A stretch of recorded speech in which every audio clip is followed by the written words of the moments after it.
웃는 웃음을 웃을 때에도 이 웃음이 진짜 웃음인가 가짜 웃음인가 여러분들이 분별할 수 있습니까? 심리학자인 리차드 와이즈만이라고 하는 사람은요, 사람들과의 관계 속에서도 웃는 얼굴에도 가짜 웃음이 있는데 이것은 이 진짜와 가짜의 차이는 웃는 입에 있는 것이 아니라 어디에 있냐면 이 눈에 있다라고 이야기를 합니다. 이 웃을 때 보면 이 입만 웃는 사람이 있고 눈도 같이 웃는 사람이 있다는 거예요.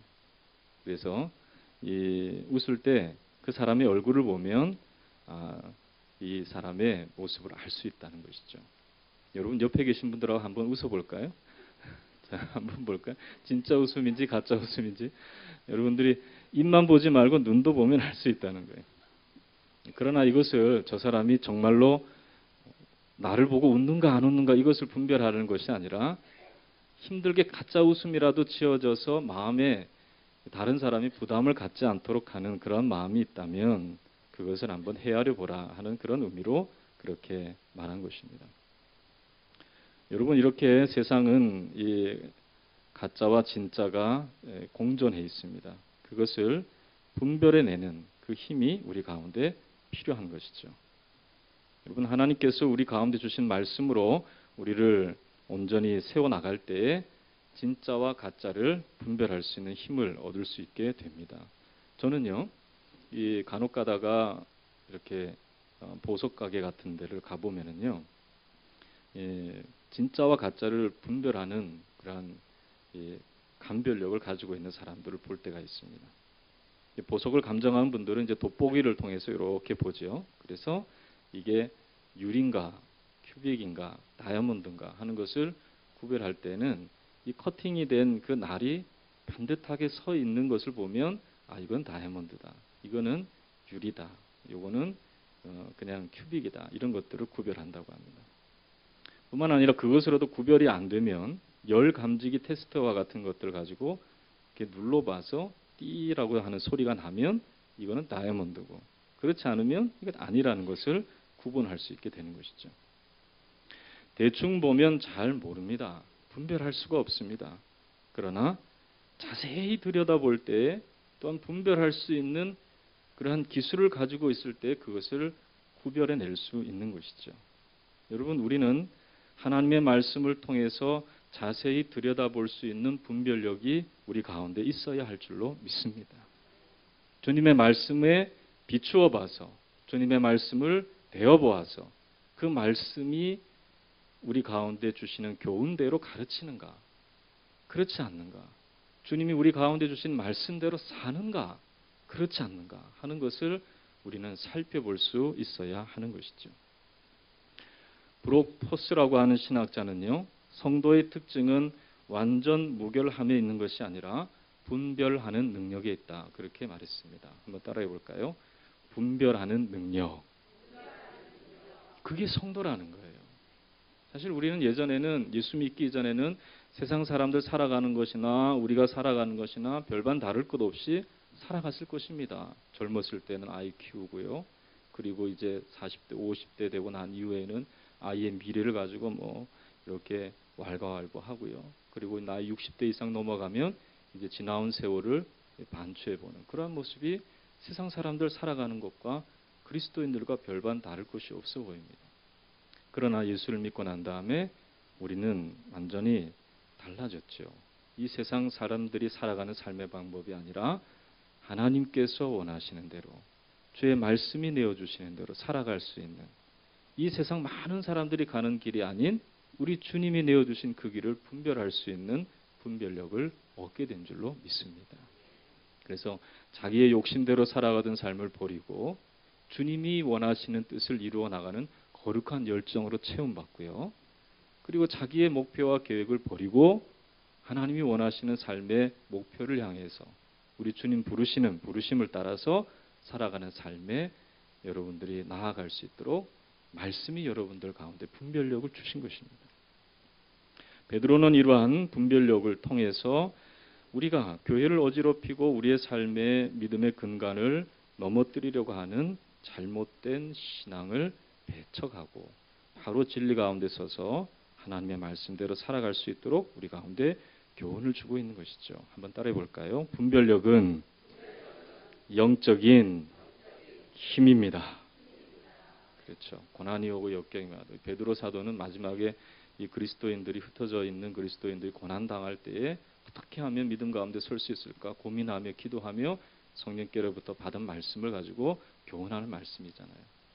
그 가운데 오늘 베드로는 마지막 유언과 같은 말씀으로 이 흩어져 있는 교인들에게 주신 것은 다름이 아니라 영적 분별력을 가지고 하나님이 원하시는 삶을 살아가도록 그렇게 교훈하는 것입니다.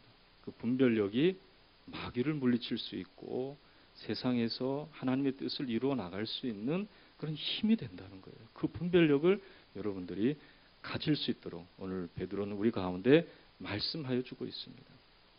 이 말씀을 로이드 존스 목사님은 참 두렵고 무섭다라고 얘기했어요. 왜냐하면 이 말씀이 이 세상에 있는 영적 전투에서 우리가 그 중심에 서 있어야 할 것을 말씀해 주고 있기 때문이라는 거예요. 우리가 후방에 있는 것이 아니라 영적 전투의 이 전선에 있기 때문에 우리는 참 이 말씀을 대할 때에 정말로 우리가 간과하기 쉬웠던 이 영적 사단의 실체를 우리가 분명히 알고 그것을 대처해 나갈 수 있도록 하는 말씀이기 때문에 좀 그 말씀을 대할 때 두렵다 하는 그러한 이야기를 한 적이 있습니다.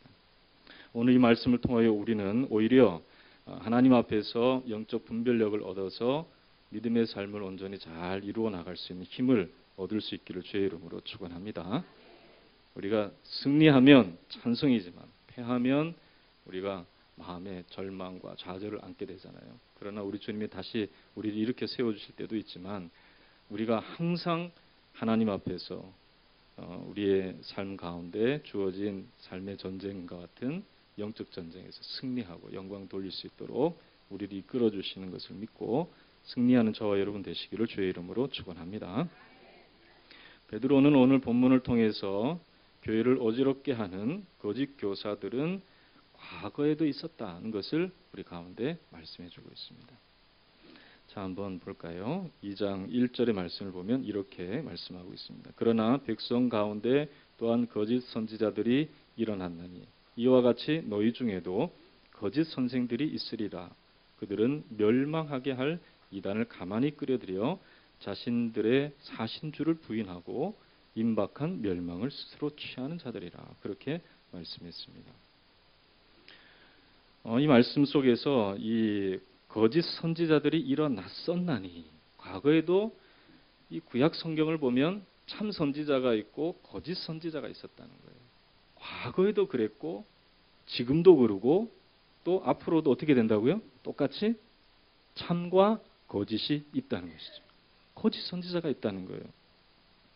이 거짓 선지자가 뿌리가 있다는 것입니다. 그 뿌리를 캐내면 되는 것이죠. 그래도 여기 우리 이 화단이 있잖아요. 그 화단에서 이 잡초들이 막 날 때가 있어요. 근데 그 줄기만 끊어내서는 그 잡초를 제거할 수 없다는 것을 저는 알고 있어요. 그래서 뿌리까지 파가지고 그 잡초를 뽑아내려고 하는데요. 어떨 때 보면 뿌리가 너무 깊어요. 그러다 보면은 이 옆에 있는 이 좋은 꽃들을 상하게 할 수 있을 정도로 뿌리가 깊은 것들이 있더라고요. 그런 것들은 이렇게 살살 골라내서 마지막 뿌리까지 뚝 뽑을 때 잡초가 제거가 됐구나. 그런 생각을 가질 때가 있습니다. 근데 거짓 선지자들도 뿌리가 있다는 것이죠. 여러분 이 뿌리를 여러분들이 알고 그것을 잘 제거할 수 있는 우리가 될 때에 우리는 그들의 이 뿌리가 되는 결과로 나타난 여러 가지 잘못된 것들에 미혹을 당하지 않을 수가 있다는 것이죠. 과거 구약 성경에 나타난 거짓 선지자들은요. 예레미야 14장 14절에 있는 말씀처럼 하나님께서 명령하지 않는 것을 자신의 이름으로 듣고 자신의 이름으로 말하는 것입니다. 자의로 말하는 것을 말하는 것이죠. 하나님께로부터 들어야 되는데 그렇지 않고 자기의 음성을 자기가 스스로 만들어낸 그런 사람들을 말하는 것이죠. 그래서 예레미야 시대에는 하나님께서 심판을 주실 텐데 그런데 평안하다라고 안전하다라고 사람들의 말에 귀를 즐겁게 해주었다는 것이죠. 사람들이 그 말을 들을 때 그냥 평안한가 보다, 좋은가 보다 이렇게 들을 수 있도록 그렇게 만들어 놨다는 거예요. 여러분, 하나님께서 말씀하실 때 우리가 죄악 가운데 있으면 그 죄악에서 벗어나라고 하시는 것이 주님의 음성이지, 죄악 가운데 있으면서도 평안하다, 잘하고 있다, 아무 문제 없어 라고 얘기하는 것은 하나님의 음성이 아니라는 거예요. 여러분, 주님의 음성을 들으시기를 주의 이름으로 축원합니다. 하나님의 말씀은요, 신랄하게 우리의 인생을 파헤치고 있어요. 우리가 범죄하였다라고 말씀하고 있고요. 하나님을 떠나서 살아갈 때 허무함이 있고 헛된 것이 있다는 것을 분명히 말씀하고 있습니다. 여러분, 그 음성에 귀를 기울이지 않으면 세상의 허상을 쫓아서 나아갈 수밖에 없어요. 내가 그리스도인이라 하면서도 허상을 쫓아 나가는 거예요. 하나님의 명백한 말씀, 우리 가운데 주신 이 말씀에 귀를 기울일 수 있기를 주의 이름으로 축원합니다. 그리고 자신을 돌아볼 수 있어야 되는 거예요. 예수님께서는요, 이 요한복음 8장에서 이 거짓의 뿌리가 되는 것에 대해서 말씀하셨습니다. 예수님이 이 제자들에게 가르치시고 무리들에게 말씀을 전하실 때에 바리새인들을 포함한 유대인들이 예수님께 와서 여러 가지로 질문하게 됐습니다. 그때 예수님께서 이런 가르침을 주셨어요. 우리가 잘 아는 말씀인데요. 한번 따라해 볼까요? 진리를 알지니 진리가 너희를 자유롭게 하리라. 이 말씀하실 때에 유대인 중에서는요, 예수님 말씀을 잘 듣지를 못했어요. 그래서 예수님의 말씀에 대해서 이렇게 반박을 했습니다. 우리는 누구에게 종이 된 적이 없는데 어찌하여 자유롭게 되리라고 말하느냐. 그렇게 말했습니다. 예수님은 요한복음 8장 24절에서 죄의 노예가 된 자마다 죄의 종이라 라고 그렇게 말씀하여 주신 것이죠. 그러니까 육체적으로 이들이 지금 감옥에 갇혀 있거나 또 이 쇠사슬에 매여 있는 그런 상태는 아니라 할지라도 죄에 매여 있기 때문에 그 죄에서 진리가 임할 때, 진리의 말씀이 임할 때 우리가 그 죄에서 자유롭게 될 것이다 하는 것을 말씀하신 것입니다. 그런데 이 말씀을 잘 이해하지 않았죠. 그래서 이들은 하나님의 아들로서 이 땅에 진리의 말씀으로 오신 예수님을 알 수 있도록 예수님께서 더욱더 말씀하셨습니다. 그런데 이 유대인들은요, 자신들은 아버지가 아브라함이요 또 하나님이라고 주장하면서 하나님의 아들, 하나님의 자녀된 자들은 바로 자기라, 그렇게 이야기를 하는 그런 잘못된 주장을 했습니다. 이때 예수님께서는요, 이들의 마음이 정말로 하나님 아버지에게 기인한 것이 아니라는 것을 말씀해 주셨어요. 주님의 음성을 듣지 못하고 주님의 말씀을 이해하지 못하면서 주의 말씀을 받아들이지 않으려고 하는 그들의 마음의 근거는 이들의 육체적인 조상이 되는 아브라함과 또 그에게 믿음을 선물로 주셨던 하나님이 아버지가 아니라는 것을 예수님이 말씀하신 것이죠. 그러면서 요한복음 8장 44절에서 45절의 말씀을 보면 너희는 너희 아비 마귀에게서 났으니 너희 아비의 욕심대로 너희도 행하고자 하느니라. 그는 처음부터 살인한 자요 진리가 그 속에 없으므로 진리에 서 있지 못하고 거짓을 말할 때마다 제 것으로 말하나니 이는 그가 거짓말쟁이요 거짓의 아비가 되었음이라. 내가 진리를 말함으로 너희가 나를 믿지 아니하는도다라고 말씀했습니다. 그러니까 아버지가 다르다는 거예요. 그러니까 말을 못 알아듣는 것이죠. 여러분, 저도 이제 경상도에서 태어나서 자라났습니다. 서울에 올라와서 생활해 보니까 서울 말이 잘 안 들릴 때가 있더라고요. 그런데 서울에서 지금 제가 살아온 그 고향에서 살았던 그런 기간보다 훨씬 더 많은 시간을 서울에서 살았습니다. 근데 한 번은 고향에 내려가서 이제 경상도 사투리를 들었는데요, 안 들리더라고요. 이제 바뀌었어요, 이제. 참 이상하죠. 자기가 태어난 곳, 자기가 그곳에서 생활했던 사람들과 함께 계속적으로 생활하면 그 이야기가 쏙쏙쏙 잘 들어오는데 그 생활을 벗어나면 잘 안 들리는 거예요. 전라도 분들은 경상도에 가면 잘 안 들리고 경상도 분은 전라도에 가면 그 소리가 잘 안 들리는 거예요. 무슨 말을 하는지 잘 모르는 거예요. 우리가 예수 그리스도 안에서 하나님 안에 거하면 주님의 음성이 잘 들릴 줄로 믿습니다. 그런 사람이 되어야 할 줄로 믿습니다. 여러분 주님 앞에 나왔던 사람들이요. 학식이 많아서 주님의 음성을 들었습니까? 경험이 많아서 주님의 음성을 들었습니까? 뭐 돈이 많아서 주님의 음성을 잘 이해할 수 있는 마음의 여유가 있었습니까? 아니에요.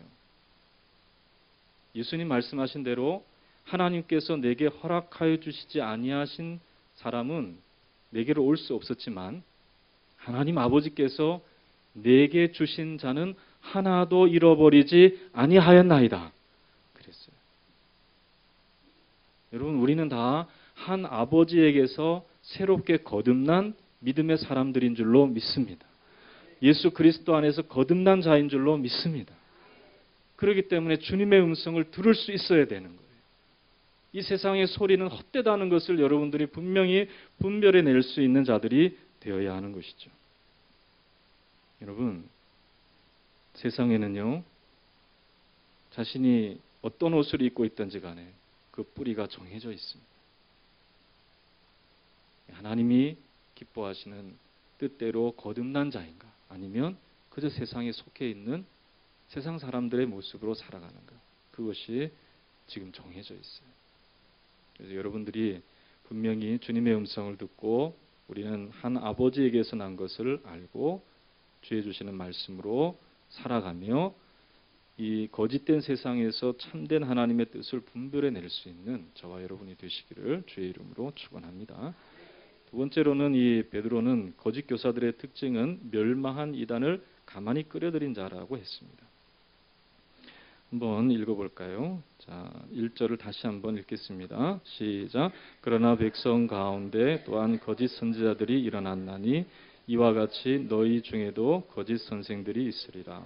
그들은 멸망하게 할 이단을 가만히 끌어들여 자신들을 사신 줄을 부인하고 임박한 멸망을 스스로 취하는 자들이라. 그렇게 말씀했죠. 멸망할 이단을 가만히 끌어들였다라고 말하고 있죠.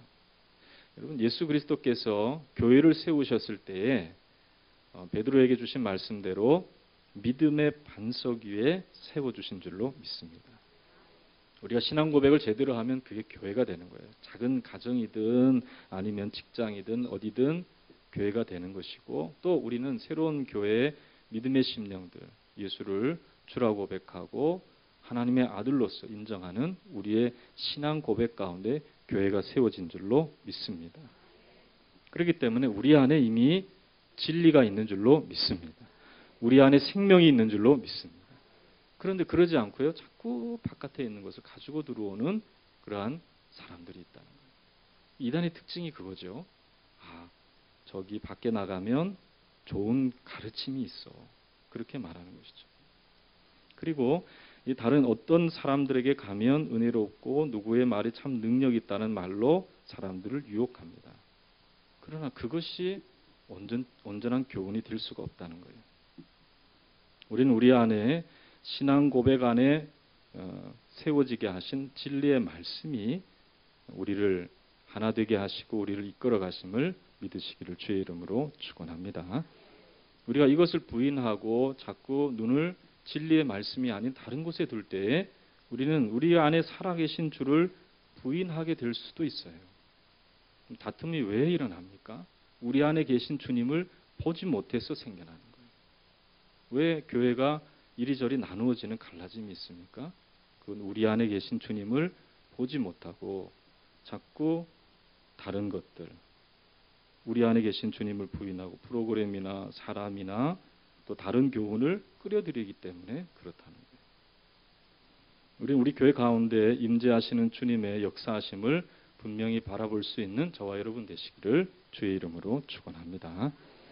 그렇습니다. 이들은 또 어떤 목적을 가지고 이 교회를 넘어뜨리려고 하는가?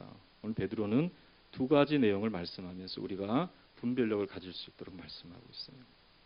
한번 따라해 볼까요? 호색과 탐심 이 두 가지가 있다는 것을 말하고 있어요. 자, 그래서 우리 한번 2절과 3절에 있는 말씀을 같이 한번 읽어보도록 하겠습니다. 같이 읽겠습니다. 시작. 여럿이 그들의 호색하는 것을 따르리니 이로 말미암아 진리의 도가 비방을 받을 것이요 그들이 탐심으로써 지어낸 말을 가지고 너희로 이득을 삼으니 그들의 심판은 예적부터 지체하지 아니하며 그들의 멸망은 잠들지 아니하느니라. 그랬습니다. 여기서 말하는 호색은 성적인 죄를 말합니다. 그런데 좀 더 깊이 있게 들어가 보면 곱비 풀린 정욕적인 무절제함을 말하는 거예요. 그래서 이로 말미암아 진리의 도가 비방을 받을 것이라라고 말씀하고 있는 것이죠. 그래서 이 거짓 교사들은요, 주님 안에 성령 안에 은혜 안에 주님께서 주신 복음과 교회 공동체 안에 있는 아름다운 것을 파괴하는 무절제함이 있습니다. 곱비 불린 이 정력적인 무절제함이 있다는 거예요. 이 사회에도 법이라고 하는 테두리가 있어서 그 안에서 규범과 질서를 지키도록 합니다. 물론 자유가 있지만은 방종은 허락되지 않는 것입니다. 이처럼 하나님의 말씀 안에서 교인들은 죄에서는 자유롭지만 하나님의 은혜의 법인 말씀 안에 자기를 묶어 두어야 하는 것이죠. 이것을 잘 알고 실천한 사람이 바로 사도 바울입니다. 그래서 그는 육신적으로는 자유로운 신분이었고 또한 주님을 만나서 죄에서 율법에서 자유를 누렸지만 스스로 종이 되었습니다. 그리하여 우리 주님의 주신 사명을 위해서 부득불 내가 복음을 증거하고 마지막까지 자신을 하나님 앞에서 정말 이 짜서 드리는 관제와 같이 하나님 앞에 드릴 수 있도록 자신을 하나님 주시는 은혜에 묶어두고 사명에 묶어두었다는 것이죠. 이처럼 예수님 안에 우리를 묶어두는 것이 중요합니다. 우리 주님이 주시는 말씀 안에 여러분들의 삶이 있기를 주의 이름으로 축원합니다. 여러분들이 은혜에 완전히 묶여야 돼요. 그 안에 있어야 돼요. 근데 어떤 사람은 이렇게 생각해요. 그냥 세상에 있으면서 잠시 일주일에 한번 와서 예배 드리는 것으로 난 자유할 수 있다라고 생각하는 사람이 있습니다.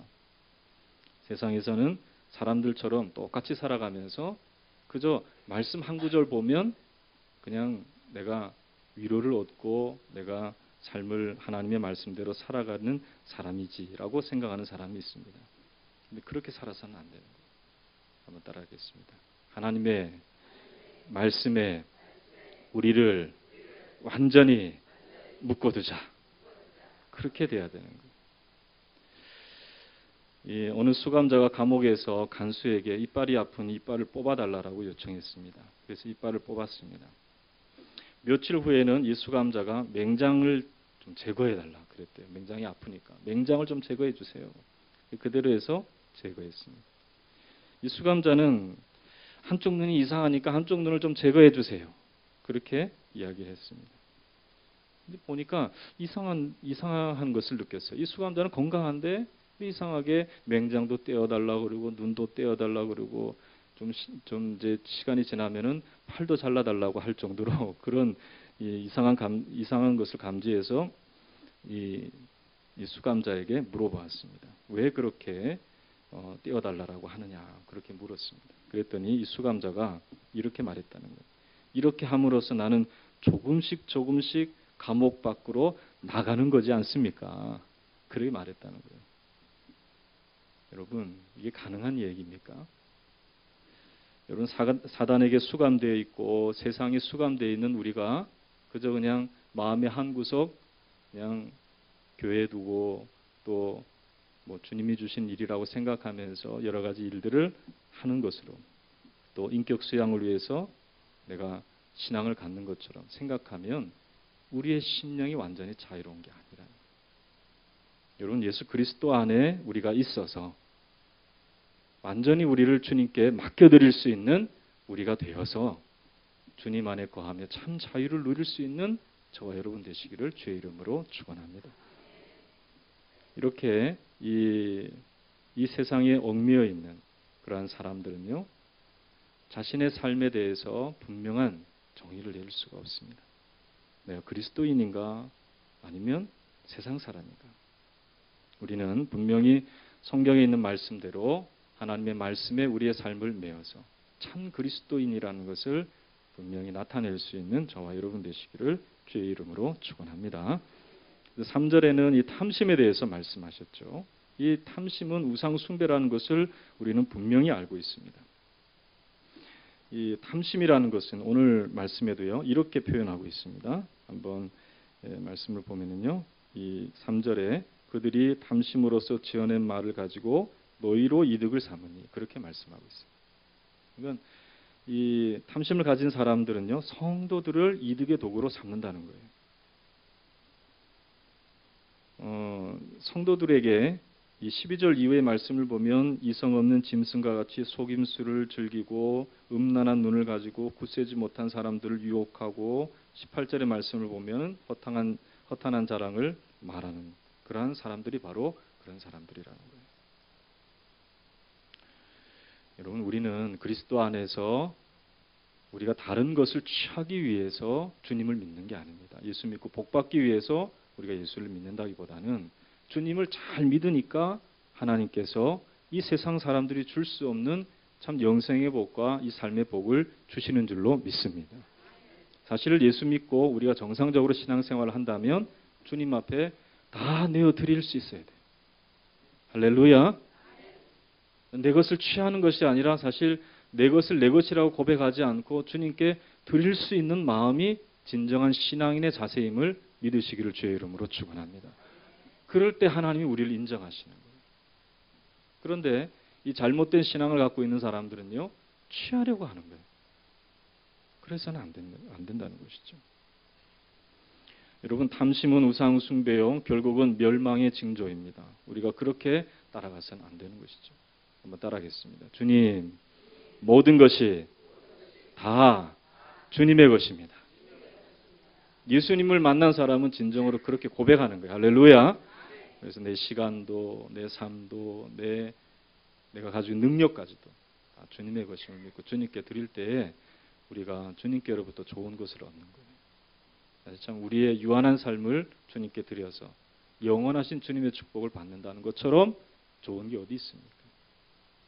예를 들어서 이런 거예요. 우리는 그냥 유리알 하나 드렸는데 하나님께서 우리 가운데 그걸 받으시고 뭘 주신 거예요? 불쌍히 여겨주셔서 대답을 안 하십니까?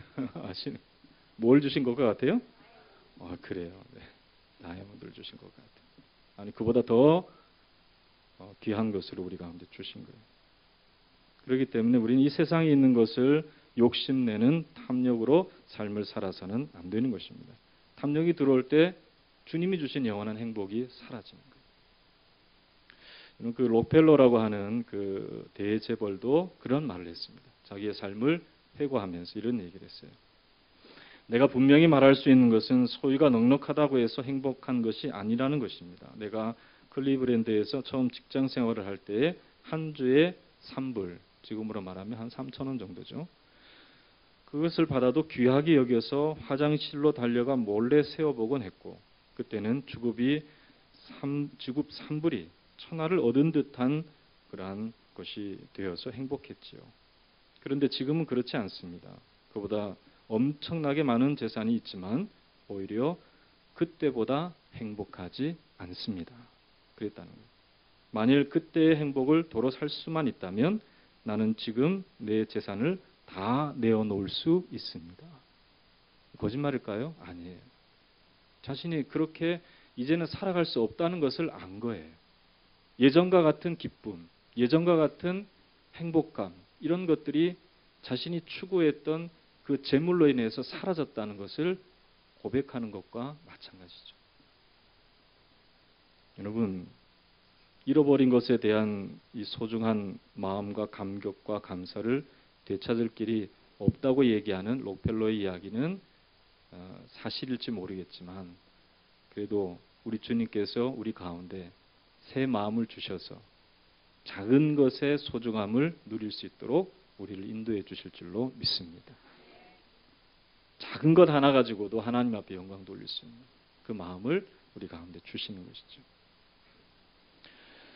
여러분 이렇게 이 거짓된 교사들과 그 다른 자들에게 예비된 그런 삶의 결과는 하나님의 심판과 멸망이지만 이 거짓된 세상에서 주님의 말씀으로 우리가 분별하며 살아간다면 하나님께서는 노아의 때에 방주에 많은 사람이 타지 않았지만은 노아와 그 7 식구를 건지신 것과 또한 이 소돔과 고모라에서 그 마음이 상한 그 의로운 심령이 상한 롯이라 할지라도 그를 건져주신 하나님의 긍휼하심과 은혜가 있듯이 우리 가운데 이 심판받을 세상, 거짓된 세상에서 우리를 건져내시고 우리를 인도하시고 축복하시는 역사가 여전히 우리 가운데 있음을 믿으시기를 주님의 이름으로 축원합니다.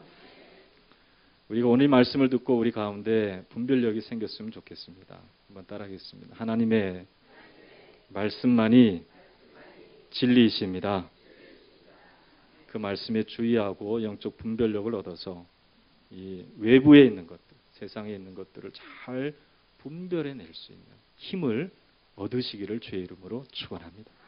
그것이 여러분들 가운데 있어서 이 영원한 것을 우리가 소유하고 이 세상에 잠시 있다가 사라질 것에 연연하여 살아가지 아니하고 주님 앞에서 이 분별력을 가지고 우리와 우리의 다음 세대들을 잘 양육하여 기를 수 있는 저와 여러분 되시기를 주님의 이름으로 축원합니다.